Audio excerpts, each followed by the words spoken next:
뉴스의 깊이를 더하는 시간, 뉴스7에서 새로 마련한 뉴스 더하기의 김현수입니다.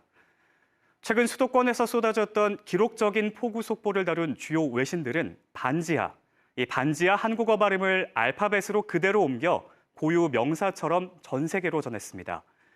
미국 뉴욕타임스는 한국의 빈곤층은 싸고 축축하고 곰팡이가 핀 반지하에 산다고 보도했고, 아랍권 매체 알자지라 방송은 이 반지하가 영화 기생충에서 묘사된 비좁은 공간이라며 한국의 주거 환경을 집중 조명했습니다.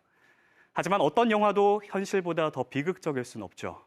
주거 양극화 속에 반지하로 내몰린 취약층들이 차오르는 빗물에 속절없이 목숨을 잃거나 삶의 공간을 빼앗겼다는 소식, 사실 새로운 뉴스가 아닙니다.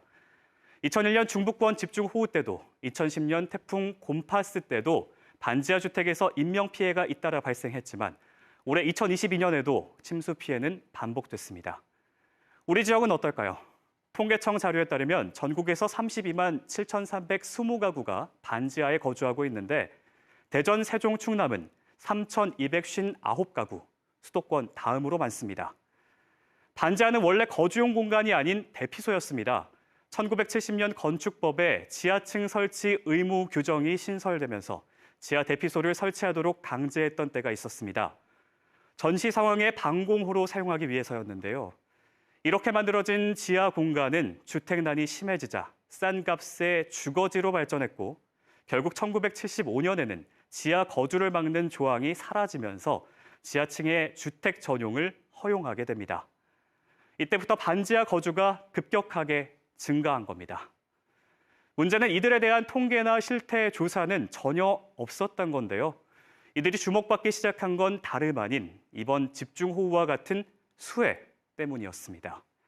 재난이 발생한 후에야 관련 기관들이 실태 조사에 나섰고 2005년이 돼서야 처음으로 통계청 조사에 반지하 항목이 생겼습니다. 반지하에 살고 싶어서 사는 사람이 얼마나 될까요? 저 역시 대학 시절 서울의 반지하에서 생활하다가 침수 피해를 경험한 적이 있었습니다. 당시 차오르는 물을 퍼오고 있는 모습입니다.